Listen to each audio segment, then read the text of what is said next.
ପିଲାମାନଙ୍କ ଦ୍ୱାରା ପାଳିତ ଚତୁର୍ଥ ପ୍ରହର ନାମ ଯଜ୍ଞ କଥାରେ ଅଛି ସାନ ସିନା ଦାନ ତାଙ୍କ ମହାନ। ଦର୍ଶକ ବନ୍ଧୁ ଆଜିର ମୋବାଇଲ ଯୁଗରେ ପିଲାମାନେ ବିଭିନ୍ନ ପ୍ରକାର ଯେମିତିକି ଅନଲାଇନ ଗେମ୍ ଇନଷ୍ଟାଗ୍ରାମ ଟିକଟକ ରିଲ୍ସରେ ସମୟ ବର୍ବାଦ କରୁଥିବା ବେଳେ କିଛି ଛୋଟ ଛୋଟ ପିଲାମାନେ ଏମିତି କିଛି କାମ କରି ପ୍ରଶଂସାର ପାତ୍ର ସାଜିଛନ୍ତି ସଳମଙ୍ଗା ଗ୍ରାମରେ। ହଁ ଦର୍ଶକ ବନ୍ଧୁ ଆମେ କହୁଛୁ ଜଗତସିଂହପୁର ଜିଲ୍ଲା ତୁଳଙ୍ଗ ପଞ୍ଚାୟତର ସଳମଙ୍ଗା ଗ୍ରାମ କଥା। ଏହି ଗ୍ରାମରେ ଅଧିଷ୍ଠାତ୍ରୀ ଦେବୀ ହେଉଛନ୍ତି ମା ଜାଗୁଳାଇ। ଏହି ମାଙ୍କ ପୀଠରେ କୋ ଅନାଦି କାଳରୁ ଗ୍ରାମବାସୀ ମାନେ ଚତୁର୍ଥ ପ୍ରହର ନାମ ଯଜ୍ଞ କରି ଆସୁଛନ୍ତି। କିନ୍ତୁ ଉକ୍ତ ଗ୍ରାମର ଛୋଟ ଛୋଟ ପିଲାମାନେ ବୟସ 7 ରୁ 10 ବର୍ଷ ହେବ ଯାହା ଆଜି ରଜ ପର୍ବରେ କରି ଦେଖାଇଛନ୍ତି ତାହା ଆମ ସମାଜ ପାଇଁ ଏକ ଗର୍ବର ବିଷୟ। ଆଜକୁ 4 ବର୍ଷ ହେଲା ପିଲାମାନେ ସଡେଇରେ କୀର୍ତ୍ତନ କରି ଖେଳୁଥିଲେ କିନ୍ତୁ ଆଜି ତାହା ବାସ୍ତବରେ କରି ଦେଖାଇଛନ୍ତି।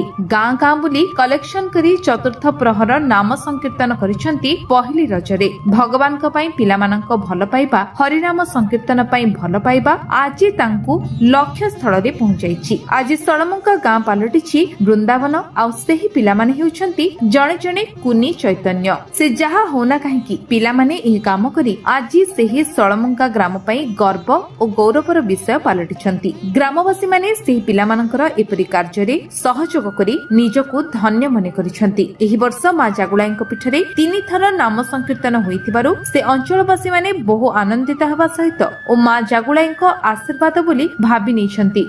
ମୋ ନାଁ ଅଷ୍ଟମ ଚରଣ ପରିଡ଼ା ଆଉ ମୁଁ ଏ ସଳମଙ୍ଗା ଗ୍ରାମର ଜଣେ ପୂର୍ବତନ ସଭାପତି ଦାୟିତ୍ୱ ନେଇଥିଲି।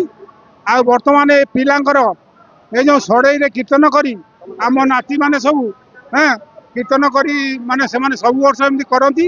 ତାଙ୍କର ଗୋଟେ ସବୁ ପିଲାଙ୍କ ଭିତରେ ଆଗ୍ରହ ହେଲା ସେମାନେ ଗୋଟେ ନାମ କରିବେ ବୋଲି ଘର ଘର ବୁଲି ସମସ୍ତଙ୍କୁ କହି ଯାଇ କିଛି ଯିଏ ଯାହା ଦେଲା ଚାନ୍ଦା କରିକିରି ଆମେ ତାଙ୍କୁ ସହଯୋଗ କରି ଆଉ ଏପର୍ଯ୍ୟନ୍ତ ହରିନାମଟା ସମ୍ପୂର୍ଣ୍ଣ କରିବ ବୋଲି ଆମର ଆଶା ଅଛି। ମା ଜାଗ୍ରତ ଗୌରୀଙ୍କର ଦୟାରୁ ସେ ଏପର୍ଯ୍ୟନ୍ତ ଚଳେଇଛନ୍ତି ସେ ଧନ୍ଦା। ଆଉ ଗ୍ରାମର ସମସ୍ତ ଗ୍ରାମବାସୀ ବୃନ୍ଦ ସବୁ ବର୍ଷ ଏଇ କୀର୍ତ୍ତନ ବି ଆରମ୍ଭ ହୁଏ ତାଙ୍କର ଜନ୍ମଦିନକୁ। ଆଉ ବର୍ତ୍ତମାନ ପିଲାମାନେ ଆକୁ ପୁଣି ପୁନର୍ବାର ଆଉ ଥରେ ସେଇଟା ତାଙ୍କର କାର୍ଯ୍ୟକୁ ତାଙ୍କ ସାମ୍ନାରେ ଏଇଟା ଚତୁର୍ଥ ପ୍ରହରୀ କରିବାକୁ ତାଙ୍କର ଉଦ୍ୟମ ଚାଲିଲା। ତାଙ୍କ ସହଯୋଗ କରିବା ପାଇଁ ଆମେ ତାଙ୍କ ସାଙ୍ଗରେ ଆଜି ସମସ୍ତ ସହଯୋଗ କରି ତାକୁ ସମ୍ପୂର୍ଣ୍ଣ କରିବାକୁ ଆମର ଇଚ୍ଛା ଅଛି। ମୋ ନାଁ ହେଉଛି ଲକ୍ଷ୍ମଣ ସାହୁ। ଆମେ ସବୁ ପିଲାମାନେ ଏକାଠି ରହି ଆମ ବାରିଆଡ଼େ ସଢ଼େଇରେ କୀର୍ତ୍ତନ କରୁଥିଲୁ।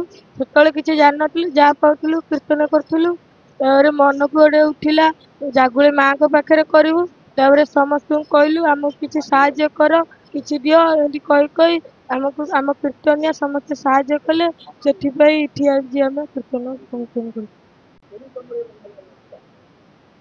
ଆମେ ସଢ଼େଇରେ କୀର୍ତ୍ତନ କରୁଥିଲୁ ଭାବୁଥିଲୁ ଆମେ କିଛି କରିପାରିବୁନି। ତାପରେ ସଢ଼େଇରେ କୀର୍ତ୍ତନ କରି କରି ମନକୁ ଭାବିଲା ଗୋଟେ ଗାଁଙ୍କ ସାଙ୍ଗରେ କୀର୍ତ୍ତନ କଲେ ଆମକୁ କିଛି ମିଳିବ। ତାପରେ ତାଙ୍କ କୀର୍ତ୍ତନ କରି କରି ଆମେ ମାଙ୍କ ପାଖରେ ଚତୁର୍ଥ ପ୍ରହରୀଟେ କରୁଛୁ।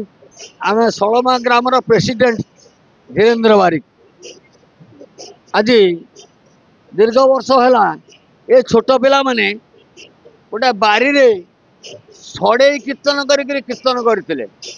ଦୀର୍ଘ 4 ବର୍ଷ କରିସାରିଲା ପରେ ଆଜି 5ମ ବର୍ଷରେ ଆମର ମା ଜାଗ୍ରତ ଗୌରୀଙ୍କ ଅନୁଷ୍ଠାନ ପ୍ରାଙ୍ଗଣରେ ମୋ ଆଡ଼ମ୍ବରରେ ଚତୁର୍ଥ ପ୍ରହର ନାମ ଯଜ୍ଞ ଆରମ୍ଭ ହେଉଛି। ମୋର ବଡ଼ ଭାଇ ରବି ବାରିକ ଯାହା କହିଲେ ସେଥିରେ ଆମର ଆଉ କିଛି କହିବାର ନାହିଁ। ଏହିପରି লীଳା ଲାଗିଥାଉ ମାଙ୍କ ପ୍ରାଙ୍ଗଣରେ। ବୋଲ ଆନନ୍ଦ ମୋ ନାଁ ରବିନାରାୟଣ ବାରିକ। ମୁଁ ଏଇ ସଳମଙ୍ଗା ଗାଁର ଜନ୍ମିତ ଜଣେ ଲୋକ। ଆଉ ଆଜ୍ଞା ଏ ମନ୍ଦିର ପ୍ରାଙ୍ଗଣରେ ଏ ଚଉରା ସ୍ୱତନ୍ତ୍ର ନିତାଇ ଗୌର ଚଉରା ନାମରେ ପରିଚିତ। ଦୀର୍ଘ ଆମ ବାପା ଅମଳରୁ 70 ବର୍ଷ ତଳୁ ଏ ଅନୁଷ୍ଠାନ ଗଢ଼ି ଆସିଅଛି ଏବଂ ଚାଲୁଛି। ଦୈବାତ ବାତ୍ୟା ପରେ ଟିକେ ବନ୍ଦ ହେଇଯାଇଥିଲା।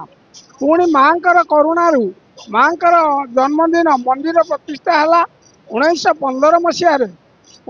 ପୁଣି ନାମ ସଂକୀର୍ତ୍ତନ ଆରମ୍ଭ ହେଲା 15 ମସିହା ଠାରୁ କଣ୍ଟିନ୍ୟୁ ଗ୍ରାମବାସୀଙ୍କ ତତ୍ତ୍ୱାବଧାନରେ ମୁରବୀମାନେ ବୁଝି ପିଲାମାନଙ୍କ ସହଯୋଗରେ ବର୍ତ୍ତମାନ ନାମ ଚାଲିଛି।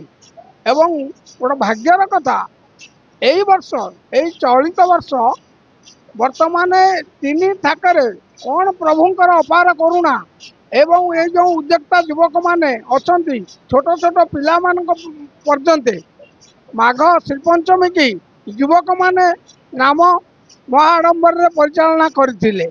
तापर मांकर आमर जन्मदिन चैत्र दशमी बा राम नवमी परदिन ठारू आमर पुणी ए ग्रामवासी मुरई मान तत्वावधान पुणी नाम चलला आ प्रभुंकर कि अपार करुणा ता अवश्य कहीं आम जापारूनु। ये पिला माने आज ये जो माने आज नामर उद्योक्ता से माने माने पिला भाया छड़े बजई बुली बुलिक मागिक आम नाम करूँ चतुर्थ प्रहरी नाम हम तेणु आमको साहय सहानुभूति दियो अपार करुणा समस्ते कई प्रतिवाद नक समस्ते जहाँ जहाँ शक्ति सबू दान दान कले एवं आज ये किसी युवक दायित्व कि मुख्यांशे धीरेन्द्रनाथ बारिकी गौरांग प्रधान लिटू परिड़ा एवं कृपा सिंधु परिड़ा एमती वैष्णव परिड़ा एवं आमर अर्जुन प्रधान यही तत्वावधान से भी सांगे बाल वृद्ध सांगे सामान हो गले से भी नाचिकी आदाय विदाय कर प्रभु को लीला आरंभ कर पिला कि आनंद कहीनी प्रभु पाखे मोर एति नवेदन से निताय गौरवा राधा रमण यही पिला मन में यही स्पृहा यही भाव में कार्य चलने प्रोत्साहन करूँ यही मोर एति नवेदन एवं आप ये जो युवक माने वृद्ध माने अच्छा आम से आशीर्वाद रहू मुझे कही प्रभु पाखे नवेदन कर रिपोर्ट विश्व विजय न्यूज ओडिशा।